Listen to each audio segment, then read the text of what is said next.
Dober večer in dobrodošli na tem današnjem večeru, ki nosi naslov Samotne ljubezni, tako kot je tudi naslov novi zbirki kratke proze Marka Sosiča, ki je pravkar izšla v teh dneh pri tukajšnji domači založbi Goga. Med nami je knjižna noviteta, ki se posebno veselimo, saj z njo Marko Sosič, kljub temu, da ga ni več med nami, ponovno stopa v našo bližino, če si lahko sposodim enega njegovih naslovov. Z novimi besedami, čustvi, barvami, poezijo, ki pa so, mislim, vsem njegovim bralcem romanov, kratkih zgodb, dnevniških zapiskov takoj prepoznavni. Preden prepustim besedo našim gostom, naj na kratko predstavim tudi Marka Sosiča. Rodil se je v Trstu leta 1958. Po izobrazbi je bil filmski režiser, študije zaključil na Akademiji v Zagrebu, po poklicu pa predvsem gledališčnik, to se pravi umetniški vodja, režiser, selektor raznih festivalov in pa predvsem pisatelj. Napisal je 5 romanov, Balerina, balerina, Tito amor mio, Ki od daleč prihajaš v mojo bližino, kratki roman o snegu in ljubezni, Kruh, prah. Mnogi od njih so prevedeni v številne jezike in torej dostopni tudi neslovenskim bralcem. Pisal pa je tudi zelo rad za radio, film in gledališče. O Marku Sosiču in njegovem ustvarjanju bodo danes spregovorili Irena Urbič, kulturna posrednica in upam si trditi neutrudna organizatorka kulturnih dogodkov, ki je z Markom Sosičem do zadnjega sodelovala v sklopu čezmejnega večjezičnega festivala Forum Tomica, ki vsako leto poveže Trst, Koper in Umag. Z nami je tudi Ahmed Burić, v Sarajevu rojeni pesnik in pisatelj, ki ga mnogi, verjamem, poznate tudi kot prodornega in kritičnega kolumnista v slovenskih medijih. In z nami je tudi še en pisatelj, torej še en stanovski kolega Marka Sosiča in prijatelj, to je Dušan Šarotar, prekmurski pisatelj. Njegov zadnji roman je izšel lani in nosi naslov Zvezdna karta. Tudi pesnik, scenarist, fotograf. Njegova je tudi lepa fotografija na naslovnici te nove knjige, ki jo danes predstavljamo. Nocoj pa je danes tu tudi kot avtor tenkočutne in zelo razčlenjene spremne besede k knjigi Samotne ljubezni. Preden prepustim besedo, morda še se bi rada predstavila tudi sebe. Moje ime je Poljanka Dolhar in sem kulturna urednica pri Primorskem dnevniku iz Trsta, s katerim je Marko Sosič občasno sodeloval. In v veliko čast nam je, da so nekatere zgodbe, ki so zbrane v tej knjigi, ki jo danes predstavljamo, prvič izšle ravno na straneh našega dnevnika. Tako, zdaj pa pridimo kar k knjigi. Dušan, vi ste v svoji spremni besedi v bistvu nagovarjate Marka Sosiča in z njim bralce popeljete v njegov pesniški svet. Bi morda delček tega, kar ste napisali, predstavili tudi današnjim gostom. Ja, hvala za besedo. Čuden je občutek, ko izide knjiga prijatelja, nekoga, s katerim sem skoraj, ne vem, desetletje, 2 desetletji, zelo bil blizu, pa hkrati na nek način sva si bila daleč. Marko je prihajal, tako kot je to v njegovi literaturi, se pogosto pojavlja ta stavek od daleč, ki prihajaš v mojo bližino, in prav iz teh oddaljenosti in teh bližin sem ga pravzaprav ves čas tudi čutil, bral in spoznaval. In tudi v tej, vem, da verjetno tudi ne v zadnji knjigi, ampak v zadnji natisnjeni knjigi, je kupica teh zgodb, v katerih je pravzaprav se Marko pokaže v tisti najvišji legi, tako kot v vseh ostalih svojih knjigah. In te zgodbe nas pravzaprav nagovarjajo spet iz teh bližin in nekih oddaljenosti. Najina skupna srečanja so ponavadi potekala tako, da sva si pošiljala nadaljavo SMS-e. Nisva si nikoli dopisovala po mailih in tudi ob kratkih srečanjih sva bo verjetno čudno zvenelo, ampak sva gojila neko skupno notranjo tišino. Znala sva sedeti in na ta način sva si tudi največ povedala. In ta srečanja so zelo dragocena bila zame. In v trenutku, to moram povedati, ko sem slišal, da je Marko umrl, se tam nevidna meja, v kateri jaz tudi v sprednji besedi pišem, pravzaprav ni niti razprla, niti zaprla, ampak je ostala neka nevidna meja med nama še vedno. In imam vedno, ko pomislim nanj, pogosto se spomnim nanj, ko berem njegove knjige, vedno pogosteje odpiram njegovo knjigo Kruh, prah, ki je izjemen roman. Čutim, da pravzaprav je prisoten, tako kot so pesniki prisotni, tisti pesniki, ki jih že 1000 let ni. Namreč z vsako pesmijo se vzpostavlja neka notranja prisotnost, neka bližina med bralci in ustvarjalci, nek neviden notranji dialog, in v tem sem jaz pisal pravzaprav v spremni besedi. In ko ste ga tako lepo predstavljali, ne, ko ste rekli gledališki človek, filmski režiser, pisatelj, avtor kratke proze, dnevniških zapisov, jaz sem ga vedno dojemal kot pesnika. In tako sva se tudi midva med sabo naslavljala kot pesnika. Se pravi, iskala sva nek jezik, ki bi veliko povedal, pa hkrati nikoli ne prestopil tisto spet to nevidno mejo diskretnosti, skrivnosti. In te zgodbe v Samotnih ljubezni so pravzaprav ena velika knjiga skrivnosti. Nekih približevanj, oddaljevanj, zamolčanih zgodb, nekih globokih spominov, doživetij, pa hkrati so to neki zelo kratki, lapidarni, bi lahko rekli, utrinki iz vsakdana. Na tak način se piše pravzaprav poezija. Pesniški jezik, knjiga je dobra, če ima dušo. In Markove knjige so imele dušo. In to je, ker so bile napisane z nekim posebnim, drugačnim jezikom, z nekim posebnim občutkom. In tako kot naslavljamo ta svet z običajnim, tem vsakdanjim jezikom, s katerim komuniciramo, in se obračamo v zemlji, ognju, vetru, vsem se lahko pogovarjamo, ampak pesem mora imeti še nekaj, to je ljubezen. In ta knjiga ima ogromno te ljubezni. In drugo je pa, kar je Marko pravzaprav do nekih skrajnosti, nekih vzvišenih leg zmogel opisati, je pa to, kar sem že prej rekel, skrivnost. In mogoče se bomo danes o tej skrivnosti z cenjenimi kolegi lahko kaj več povedali. Vi ste tudi izbrali en odlomek iz knjige, ki bi ga lahko danes prebrali in tako približali del teh skrivnosti publiki.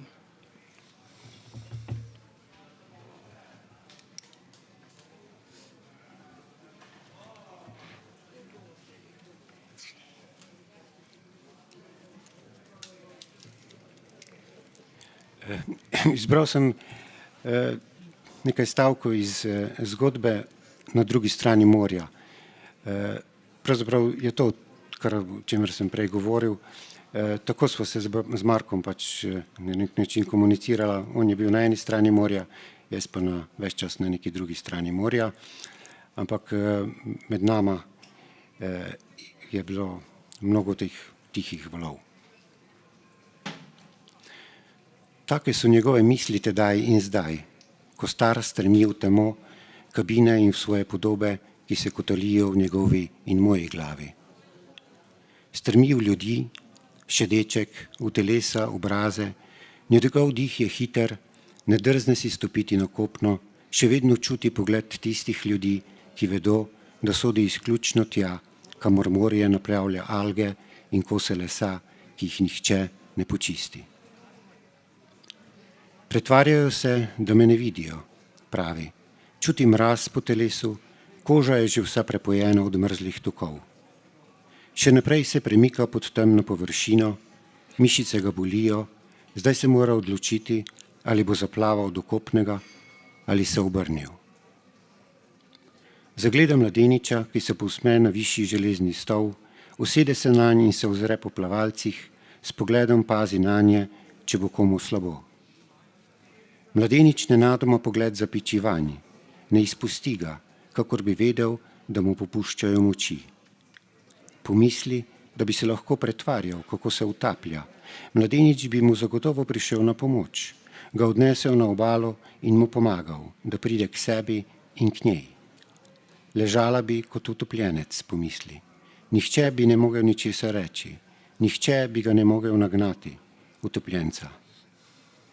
Na kar pomisli, morda pa ga mladenič ne bo rešil, ker ve, da je priplaval na drugo stran, med ostale otroke, ki zdaj vreščijo in se smejijo nedaleč stran pred njim.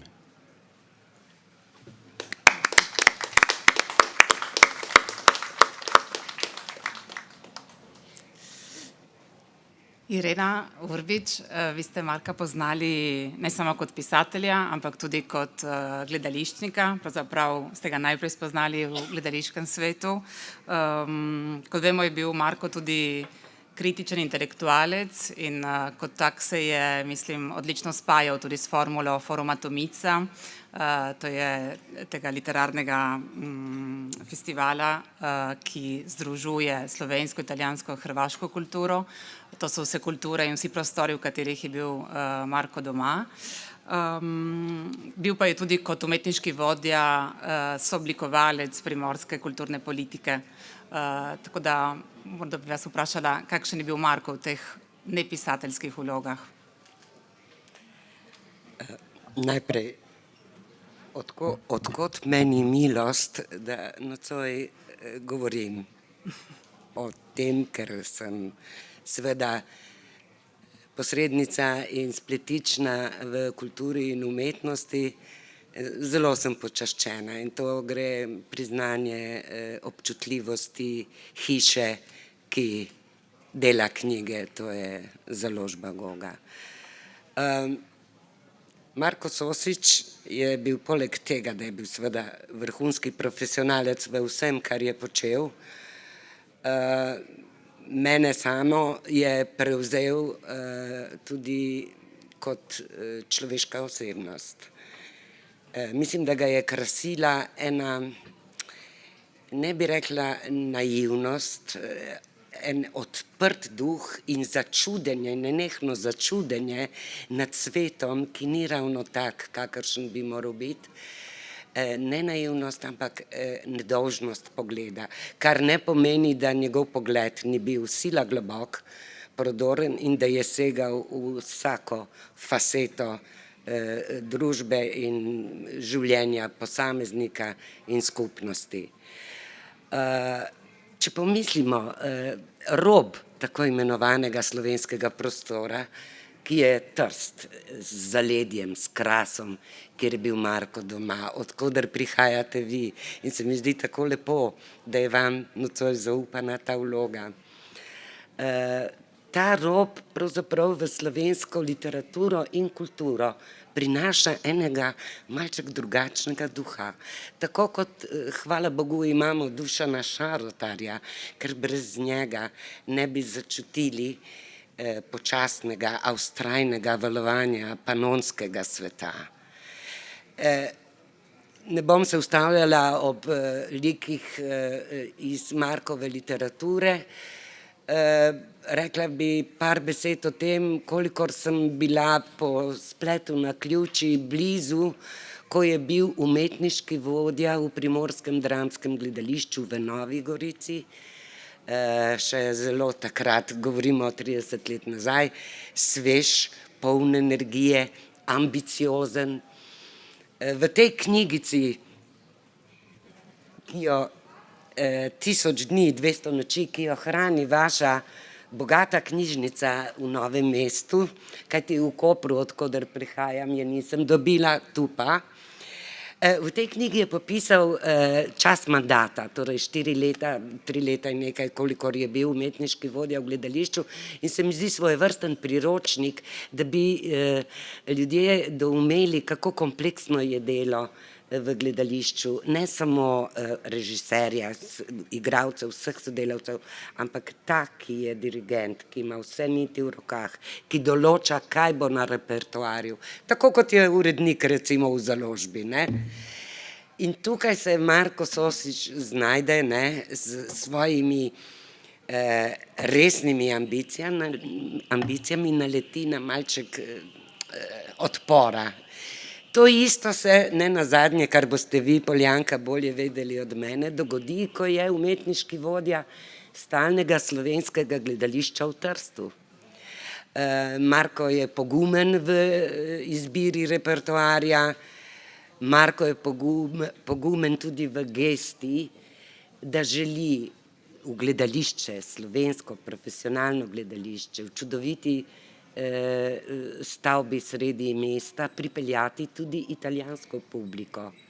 Torej, naj se manjšina ne zapira obrambno v svoj krog, ampak naj se vzpostavi pogumna in naj se odpre večini, naj se sliši glas.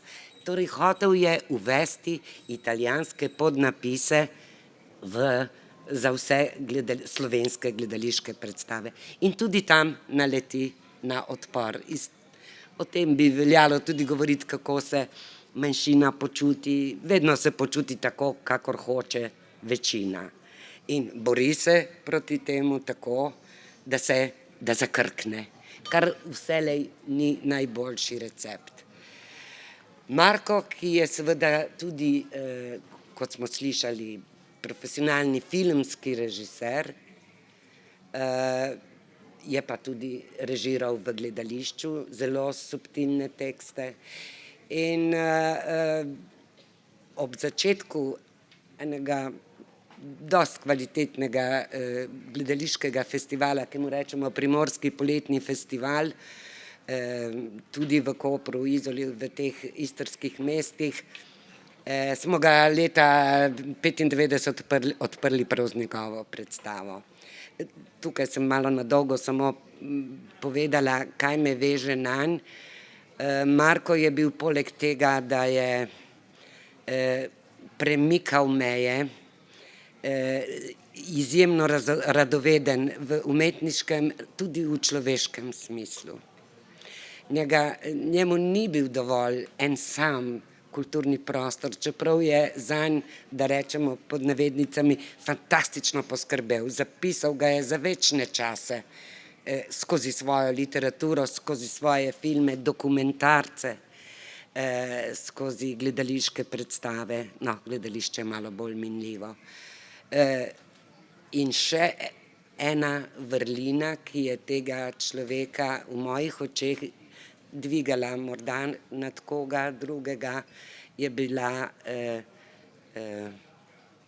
neskončna poštenost, iskrenost in pokončna človeška drža. Slišali smo torej o Marku pisatelju, pesniku, če citiram Dušana Šarotarja, med njegovimi temami, ki se res zelo redno pojavljajo v njegovi literaturi, pa je tudi tema begunstva in vojne v Bosni in Hercegovini. Zato bi rada Ahmeda Burića, ki prihaja iz Sarajeva, vprašala, če sta se nekako srečala na tem skupnem prostoru, če je bil to razlog, zaradi katerega sta se zbližala, in kakšen je bil vaš odnos z Markom Sosičem? Dober večer. Ja, hvala. V tem življenju ni naključij, ne. Vse te podobe in vse to, kar je tle, je tudi Marko tle in jaz sem pa nekakor vedel, da to bo zelo emotivno, ne, in ja, odnos je bil tak, ne, to je ko se zaljubiš v nekogar, ki ti je podoben in je mogoče ogledalo tega, ko si ti, ampak jaz sem pa zaradi tega, ker bom zelo težko govoril o tem, napisal zgodbo, ki sem je začel pred enimi 5 letimi na forumu Tomica in jo zdaj, ker sem vedel, da to ne bo navadna promocija knjige, bi jo prebral. Seveda.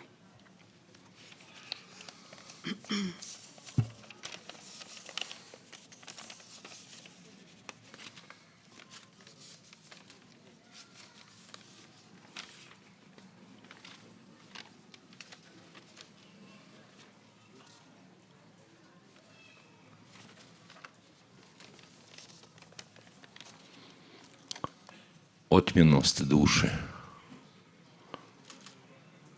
Čirkolo.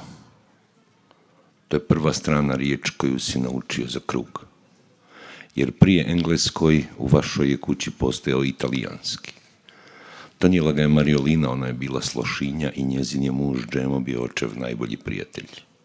Na neki način mu je bio i uzor, jer je bio tih nekih 10 godina stariji, koje vam se čine bitne jer mislite da ćete tom decenijom uhvatiti još jednu epohu, učestvovati u historijskim događajima koji su vam izmakli eventualnim kasnijim rođenjem.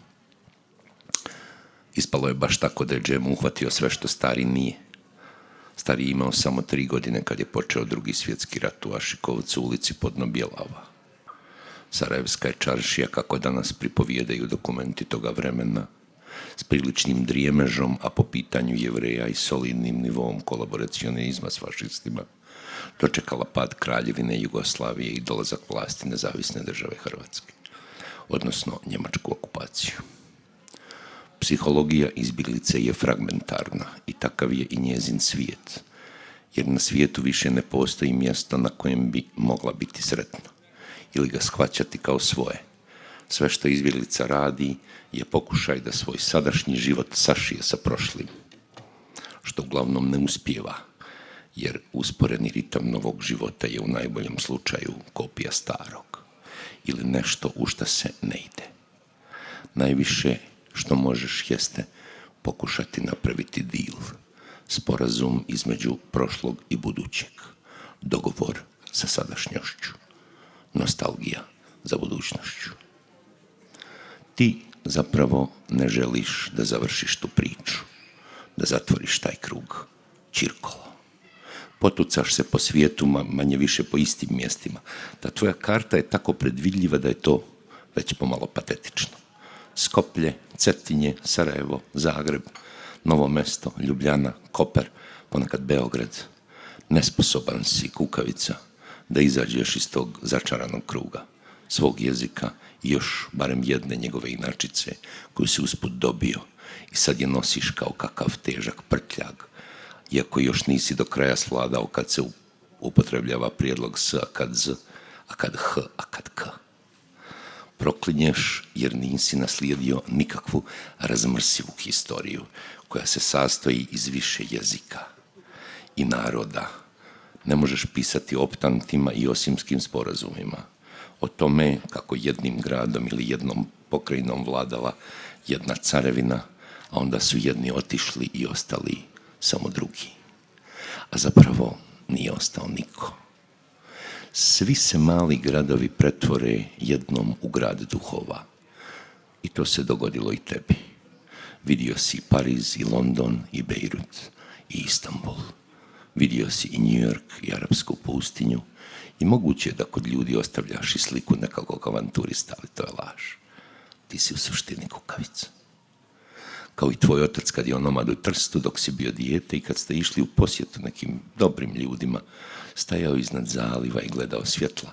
Mislim da je preko bio Ankaran i da su u daljini svijetlila svjetla Kopra, stajali ste vas dvojica, da bi je bilo 16, njemu 43 i rekao je duboko uzdahnuši: da se više nikada tamo ne vratiti preko. Samo tebi i samo tada. Nikada, a toliko sam čuo priča o njemu, nije rekao kako u Sarajevu nije sretan. Tek sada kad sam fizički nadživio njegove godine, shvaćam kako je to bilo nositi, glumiti zapravo kako si sretan u nekom gradu, koji su smatrali magičnim, proglašavali ga evropskim Jerusalimom, pleli svete pliče o bogomoljama 4 monoteističkih konfesija, bratoljublju i svim tim pričama da bi se u jednom danu, u jednom jebenom danu, srušila sva ta lažna povijest. Taj zavjet krvi, poljubac između nje i tla, koji i danas u tvojoj glavi rađa zbrku i od koje si dobio taj povišeni krvni pritisak, kojeg čekaš da te ubije kao što je ubio i njega. Kakva veličanstvena životna uloga. Biti kroničar jednog malog, u suštini nevažnog dijela svijeta, u kojem se svi kunu u religiju, a niko ništa nikome suštinski nije oprostio.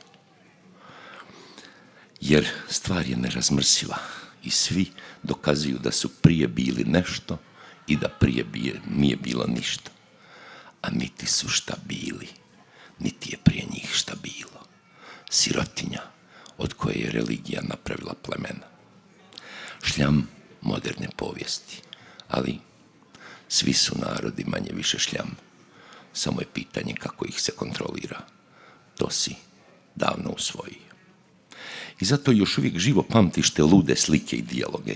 I Džemu koji imitira svoju punicu koju su svi zvali Maruči, što ime od milja za Mariju.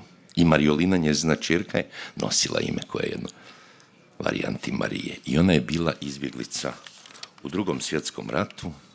Italijani koji nakon pada Mussolinija nisu htjeli dočekati njemačku okupaciju otoka, pobjegli su na kontinent. Prisajedinjenje Matici Jugoslaviji koje je proglašeno, ipak je moralo sačekati kraj svih obračuna, svih tih idiotskih jedinica koje su se povlačile prema zapadu i partizana koji su ih u državi htjeli potamaniti. A ljudi na granicama su skloniji političkoj relativizaciji, bliži su drugima, različitima, znaju kako je živjeti pored nekoga ko živi drugčije, ko govori drugčije, ko jede drugčije i kako se lako prilagoditi novim uvjetima života. Multikultura je prevara za idiote koji ne znaju pričati priče, nego im treba savjet odozgo, nešto kao politička korektnost, da se ne bi otkrilo koliko su prazni. Jer Mariolina je pričala kako je Maruči govorila da je njezina baka potkraj Prvog svjetskog rata govorila da ode na trg u Lošinju i pita quale bandiera je ora sul quadrato? Che ora è lo Stato? Koja zastava sad visi na trgu? Koja smo sada država? A Džemo je govorio da je najviše volio slušati Maruči kako priča o svojim sjećanjima o vojskama koje su bile u Gorskom Kotaru 1943. Pa se onda unese kako samo on zna, imitira onaj beskrajno simpatični idiom koji govore Talijani kad govore naš. Zapjevavaju. Tad su bili Italijani, domobrani, Čerkezi, Četniči i Kroati. A pritom ti nije jasno jesu li Kroati, ustaše, partizani ili domobrani. I onda shvatiš decenijama kasnije. Tako stranci vide Balkan. Neke vojske koje se zbog nečega ganjaju. Svi Stoltenberzi oveni, Jasušija, Kaši, Jašućina, Kari, svi ti Biltovi, Johanesi, Hani, Inckoti, sav administrativni nakot, uglavnom besposlenih, često i nastranih, a skoro redovno praznih tipova, koji su u svojim zemljama uglavnom desničari i zagovorni čudorednih obiteljskih života u prijestolnici Evrope, u gej paradama rasturaju do peta svojih mlađih kolega. Svi bivši mađarski komunisti, ponosni potomci fašista diljem istočne Evrope. U briselskim listerodijelima koja im ne stoje dobro. Sve te Ursule von der Leyen i sve mučenice koje sanjaju da imaju njezin kostim i Louis Vuitton torbicu, vide ovaj komad, jadni komad svijeta i to ne bez razloga kao video igricu u kojem srednjovjekovni dvorfovi napadaju i brane zamkove. Marko je to nepogrešivo znao i zato si se bio zakačio za njega. Bio je skoro idealan zapadni Jugoslaven koji se nije rodio u Jugoslaviji. Govorio je talijanski, slovenski, hrvatski, sve bez akcenta. Nikada ga nisi uhvatio da nešto ne zna i da mu se nešto ne može objasniti. kad si ušao u njegovu sobu u Opičini. Slovenski naziv mjesta je općine, što dolazi od pećina ili stijen. Dakle, na općinama 30 godina od događaja kojih se s mukom prisjećaš. Vidjevši posvuda razbacane knjige, ali u nekom redu, ali ne kao kod tebe, rekao si, pa ti si ko stari Krleža. Da, rekao je, samo što ja nisam ništa završio. On jeste. Čirkolo, ni ti nisi ništa završio. Sanjaš o pisanju koje sabira misli čitaoca, a ne tjera ga da sluša ono što pisac ima reći, jer ko da nas uopće ima išta reći. Nisi kao on, nemaš strpljenja i daha baviti se svojim rukopisima i ostaćeš fragmentarist, lišen beskrajnih romana, uglavnom suho, bez emocija, profesorski naštrebano ili impregnirano nekakvom ideologijom, postmodernom, mačizmom, feminizmom, banalnostima koje su izmislili oni koji ne znaju napisati ni jednu priču ili pjesmu, ali grčevito drže katedre. I ne čezneš za karijerom velikog pisca tamo gdje niko ništa ne čita ili čita pogrešno. Oštećen si i u porušenom društvu, tamo gdje sve kratko traje i nema pamćenja jer nema kontinuiteta, ne možeš imati san o sveobuhvatnosti, ići u pravcu homo univerzusa. Nije to sebi lako priznati, ali ostaćeš fragmentarist. Uostalom, nije li Leonardo završio samo 15 slika? Tebi fali još 14. Hvala.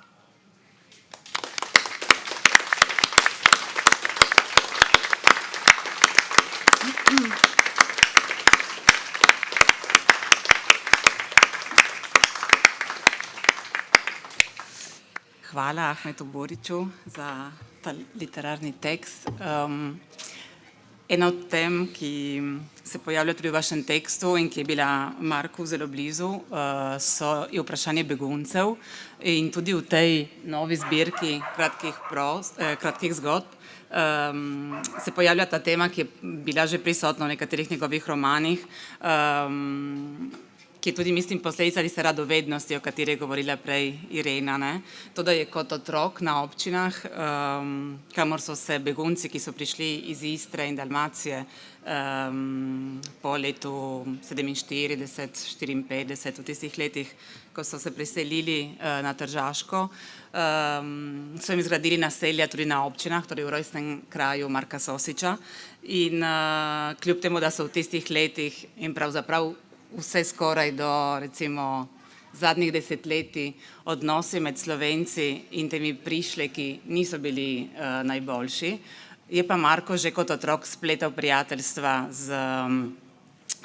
z njimi in je bil radoveden, kaj se dogaja za zidom, ki je ločeval, recimo navideznim zidom, ki je ločeval vas na dva dela, oziroma kaj se je dogajalo v naselju, kjer so živeli istrski begunci. To je tudi ena od tem v eni od teh 8 zgodb, ki so objavljene v tej knjigi. Naprimer v Laura Aziz se pojavlja ta tema. Bi vprašala Dušana Šarotarja morda, kakšna recimo vezna nit teh zgodb, vemo, naslov so Samotne ljubezni v različnih oblikah, ne, tudi naklonjenost do sočloveka. Ja, super ste to, lepo, hvala, ko ste to našli to povezavo. Seveda, če bi imeli seveda tako izpostavljeno to rdečo nit, vse te zgodbe so pravzaprav zgodbe o teh nenadnih srečanjih, približevanjih in hkrati seveda v nekem nepremostljivem človeški razdalji, ki je med vsemi nami. Marko je bil, mislim, recimo, da je to poezija, zdaj recimo, ne bomo rekli zdaj osebno, ampak ne več kot empatijo, ne? To rečemo, da literatura odpira, da moraš biti empatičen in da pač literatura na nek način zbližuje ljudi, ampak tukaj gre še za neko globljo resnico, pravzaprav teh zgodb in Markovega literarnega sveta.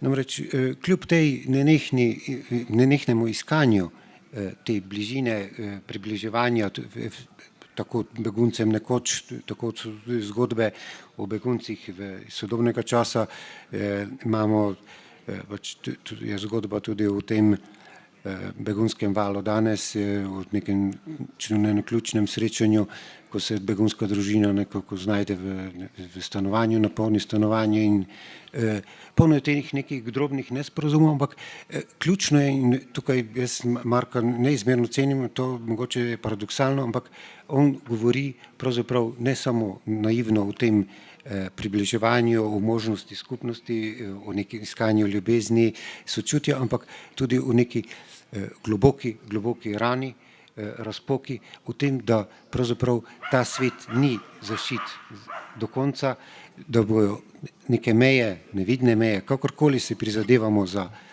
to, da jih premagamo oziroma da skupaj neko ustvarjamo novo, obstaja neka globoka medčloveška rana, recimo temu, da ne moremo biti vsi skupaj. In prav lepota, ta neskončna lepota teh zgodb je v tem, kako se sočutno, odprto, empatično približati recimo drugemu, drugačnemu, tujemu in hkrati se zavedati tega, da pravzaprav pa vedno ta neskončna združevanja spodletijo, na nek način vedno spodletijo. In kaj ostane? Ostane tiste najlepše in to najgloblje, kar lahko pesnik, pisatelj izpove, je pa spomin. In te zgodbe so pravzaprav postale velike in večne od teh spodrsljajih, v tej nemožnosti ljubezni z vsem in vsakomer, na vseh kjerkoli, ne? Ampak ostane pa spomin. In Marko je naredil recimo spomenik, literarni spomenik temu, čemu rečemo spomin in spominjanje. Namreč jaz tukaj vidim eno razliko. Spominjanje na to, imamo sprehajalca, ponavadi prvoosebnega, ki se sprehodi po ulici, zavije v stransko ulico, se sprehodi in nenadoma se utrne spomin na neko doživetje v preteklosti iz otroštva ali na neko naključno srečanje, kjer se je nekoč zgodilo. Še več je tega, ko prepoznaš človeka, v nekom prepoznaš nekoga, ki si ga poznal in pride do tega in vedno bolj, ko se mu približuje, vedno bolj sta si tuja. Pravzaprav na koncu vedno se v teh zgodbah pride do nekega nesporazuma. Ne? In Marko iz teh drobnih spominov naredi to, kar je spravim spominjanje, se pravi iz tega, kar je fragment, kar je nemogoče popisati, kar je nemogoče vrniti v življenje. On z svojo domišljijo, z literarnim mojstrstvom, z jezikom, s pesništvom napravi resnično in večno. Kljub temu, da recimo, ena od značilnosti, ki ste jih izpostavili, je empatija, ki je bil Marko gotovo zelo sposoben, tako v literaturi, kot mislim tudi v vsakdanjem življenju. Kljub temu pa morda, kdor ga ni poznal osebno, bi lahko dobil tako napačen vtis, da ni bil pa kritičen, ne, do vseh tistih, ki niso bili sposobni udejanjati tega v svojem življenju. In mislim, da je sebe pisatelja dojemal kot osebo, ki mora biti kritična in se mora tudi postaviti v javnosti za določene teme. Irena je prej omenjala nadnapise, ki jih je uveljavil v Slovenskem stalnem gledališču v Trstu. Slovenska publika v gledališču, to je bilo na začetku prvih letih 2000, če se ne motim, torej pred dobrimi 20 leti.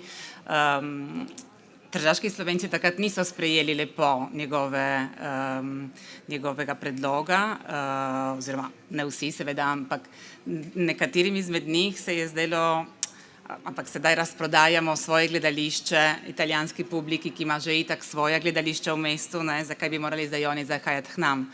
Medtem ko to je bil njegov poskus ki se je potem uresničil in še danes so vse produkcije Slovenskega stalnega gledališča v Trstu opremljene z italijanskimi nadnapisi. To je bil njegov poskus, da kot je bil on radoveden in je skušal spoznavati italijansko kulturo oziroma tudi življenja recimo istrskih beguncev, tako je upal, da bodo tudi italijanski someščani prestopili prag kulturnega doma in da bi jih začela zanimati slovenska kultura v Trstu. Bil pa je tudi ta njegova kritična drža, mislim, da je prišla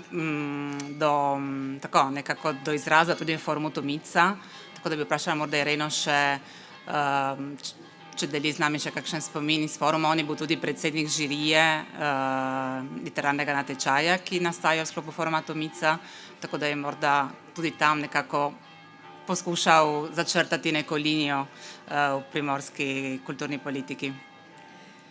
Seveda, Marko je bil tržaški ali zahodni Slovenec. Beseda zamejsko se mi zdi tako neprimerna, ampak se je zelo uveljavila, ne. Zdaj, kdo je za mejo? Od koder pogledaš, ne, pa smo tudi centralni Slovenci zamejci, no, pa ne samo za hribci in tako naprej, no, tu se šalim, oprostite. Marko je bil eden od tistih ljudi, ki je bil suveren, kot ste rekli, v 3 jezikih, zato je zlahka bil žirant v literarni režiji, v literarni nagradi Lapis Histrije, kar pomeni kamen Istre v okviru tega literarnega festivala, ki je odprt za vse 3 jezike, ki so na tako majhnem prostoru, so si tako blizu. Glejte, od Kopra do Trsta je 7 kilometrov, od Kopra do meje Hrvaške je 15 kilometrov. Tukaj se srečujejo 3 pomembni bazeni. Res romanska kultura, italijanska, slovanska, slovenska in hrvaška. In mislim, če mi tukaj ne bomo malo komunicirali in drugega spoznavali, bomo nasedali tistem, kar nam komandirajo v Rimu, Zagrebu ali pa Ljubljani, ne, z raznih naslovov. Marko je seveda imel prefinjen okus, on je zelo dobro vedel, kaj je dobra literatura, kaj je prvovrstna, in njegov glas kot predsednika žirije s kolegicama, s kolegi pisatelji, ta žirija je imela vedno dobre člane, recimo Daša Drndič, o njej bom potem na koncu, če boste dovolili, samo eno črko, ker se mi zdi tako simbolično, da povem, kaj pomeni, kot umanjka iz prostora osebnost, tip človeka, kakršen je bil Marko Sosič. V glavnem, Marko je svoje delo opravil prvovrstno.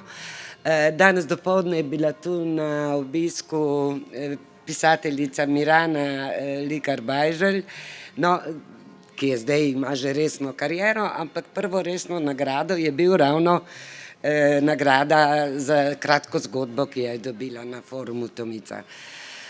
Marko je bil seveda zelo pozoren za vse družbene anomalije, znal se je razgreti v razpravi, njegove oči, ne, široko odprte, eyes wide open, bi rekli, so švigale zelo nevarno,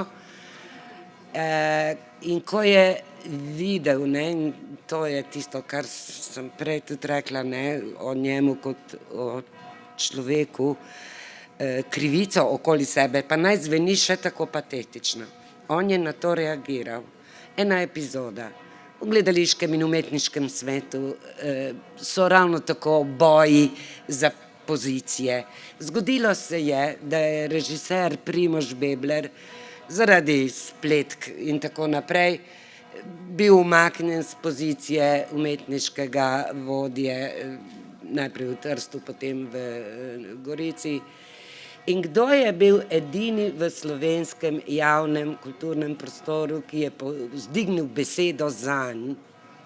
Marko Sosič, tudi sicer režiser Eduard Miller, ampak Marko Sosič prvi. Torej, zastavil je svoje ime. Veste, tudi to nekaj šteje, ne. To, kar je njegova načela, zapisana v njegovi literaturi.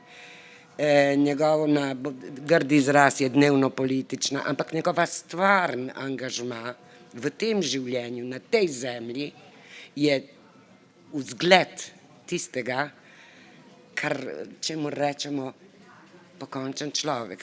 In vendar, Marko je, tako kot so mnogi pisatelji danes, ko ni več spovednikov, ko ni več modrecev, ko tisti, ki nas vodijo, redko kdaj dajejo prave odgovore, pisatelji postanejo naslovniki za ljudi, sprašujejo jih za recepte, kako naprej, kaj bo, kako naj živimo. Te svoje recepte oni zapišejo v svojo literaturo, z svojo javno držo pa tudi dajejo zgled.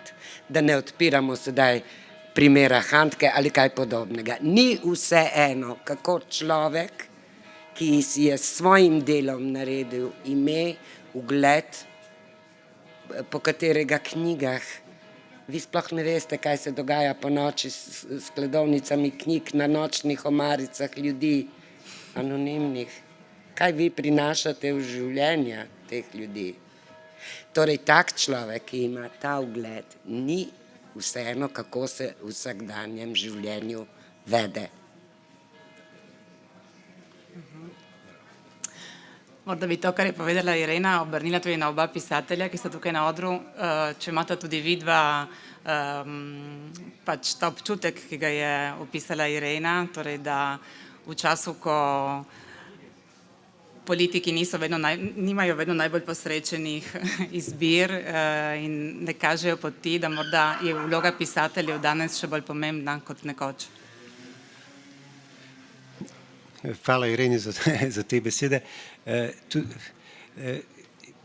Tukaj bom zdaj govoril pa v Markovem imenu. Mislim, da sva si pa tukaj bila v nekem smislu zelo blizu. Oba sva nekako verjela, da je pravzaprav literatura je vera na nek način. Je neka oblika izpovedovanja in pričanja o tem, da je človek na svetu, da je bil, da ima dušo. In njegova pisava je pravzaprav, tako se reče v tistem zelo pregovoru, Marko je pisal in je verjel v to, da piše zato, da bi bil boljši človek. In tudi jaz v to verjamem. In če je kakšna literarna oporoka, ki je zavezujoča, je to pravzaprav to. Ta literatura priča o tem, da ne samo, da ni več dobrote, pa tudi, če je manjša ali kakorkoli, ampak vera, da dobro je možno, je v tej literaturi. In zagotovo bo tako pri bralcih to tudi odzvanjalo. Ja. V bistvu pri literaturi, pri meni, je bolj pomembno to, kar je za besedami. Marko je to imel, to je vedel. Ker, veš kaj, na tem svetu je preveč pisateljev, itak. In eni so bolj vešči, eni pa manj, Neko je više talentiran, neko manje, neko bolje napiše, neko slabije, svi znamo konvencije, kako šta hoda. Ampak to, kar je zelo pomembno, je, kako se človek obnaša v svojem primarnem okolju. Kako deluje na družbo, ali pa ne vem, ali pa na te. In ko sva bila na Tržaškem, ko je bila ta Casa Pound fašistična demonstracija, Marko in jaz sva hodila po Tržaškem in to je bil en poetski National Geographic session, ker tam je policija naredila vse te ovire, pa to, in on je pa kot poznavatelj tega mesta, iz kega je, midva sva hodila tako, skozi, Ervin je bil z nami par ur in je šel dalj tam srečati se z vami, komunisti. Ne? Hvala lepa. In pa jaz tudi, ne. In je Marko in jaz sva tako, ne, šla in sem se jaz spomnil vseh teh, ko sem bil otrok, pa kako je bilo na Tržaškem, pa kad smo išli dobiti prve farmerke, pa prve starke, pa sve to skupaj.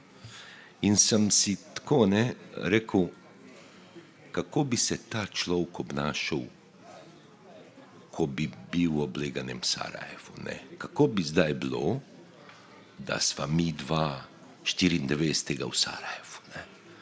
In on se obnašal, kot da teh fašistov ni. On je pa šel po svojem mestu za svojimi idejami, besedami in sem rekel, ja, on bi se, mogoče bi bil bit, ne? On bi se obnašal, kot da ni teh granat, streljiva in vsega tega, ne? Tedaj sem jaz pogruntal, da on ni bil tako sam navaden pisatelj, ker ne, obstajajo ljudje z talentom, ki so povsem nepomembni, ne. On je pa imel nekaj za tem in zato ga to pogrešam. Da obranim malo čast Trsta, bom samo dodala, da je tisti dan, ko so po mestnih ulicah korakali neofašisti, organizacija Casa Pound, je tudi drugi Trst dvignil glas in s komunisti, ampak ne samo s komunisti, se šalim, z vsemi antifašisti je v sprevodu stopalo več tisoč ljudi, tako da je na koncu odgovor antifašistov na tisti strahoten sprevod fašistov bil mogočen. Mislim, se počasi približujemo zaključku. Irena nam je obljubljala še eno zadnjo besedo. Imamo pisatelje, naj oni govorijo, ljudje božji. Ja, tudi ti. Daša Drndić, velika hrvaška pisateljica, ki je šla tudi v nebesa, ne? Ker mi komunisti verjamemo, da je tam limb, kjer ekipa se ima dobro. Da je tam komunizem. Ne? Ja, da se imajo dobro naši, ki jih ljubimo. No, ona je v knjigi, ki je ena mogočna knjiga, ima naslov Zonenša in imamo jo prevedeno tudi v slovenski jezik. Hotela, da je sredica te knjige več tisoč imen umrlih v Rižarni. In ta imena so natisnjena na liste, ki pa so perforirani, tako, a veste, kot bi znamko, ne? In če ti to je en tak centimeter debel košček listov skupaj, če ti vse te liste strgaš in če tako postaviš knjigo gor, ta knjiga ni več stabilna. Ni. Tako se zgodi, kadar iz prostora izpuliš ljudi, pobiješ, preseliš, utišaš, družba postane nestabilna. Pisatelji, kot je Marko Sosič, take liste dodajajo in zaradi listov pisateljev, kot je Marko Sosič in kot sta tudi naša dva prijatelja nocoj, družba ostaja stabilna. Na stabilnost družbo z dobrimi pisatelji. Tako.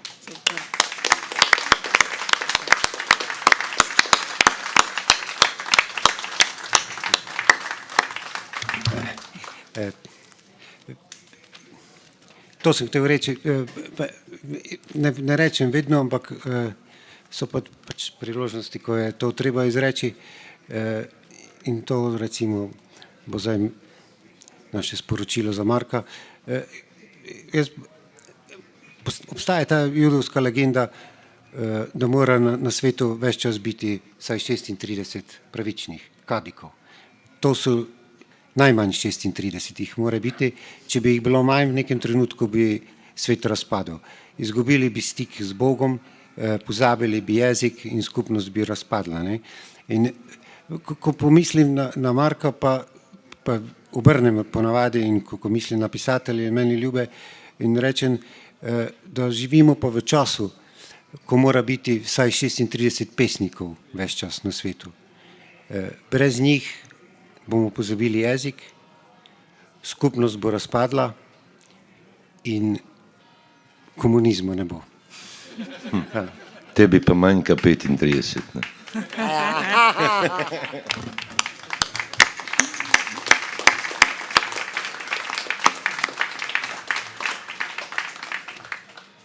Ne vem, če želiš te še Ahmed tudi vi še kaj dodati? Ne vem, ne? S kom se lahko pogovarjaš, s njim lahko, s kim možeš razgovarjati, s njim najbolje možeš šutiti. Hvala ti, Marko. In hvala tudi vsem vam, ki ste bili nocoj z nami. Hvala pa tudi založbi Goga, ki je poskrbela za to knjigo in verjamem, da bo s temi kratkimi zgodbami morda tudi tisti bralci in bralke, ki niso še poznali Marka Sosiča, potem segli tudi po ostalih njegovih romanih. Nekatere je izdala tudi Goga, ki je recimo poskrbela za novo izdajo njegove uspešnice Tito Amor Mio, in tudi Kruh prah je šel pri založbi Goga, ampak tudi pri drugih založbah boste našli Markove knjige, tako da mislim, da so lahko te samotne ljubezni vabilo k branju in spoznavanju pisateljskega opusa Marka Sosiča. Hvala vsem, da ste bili z nami in lep večer še naprej.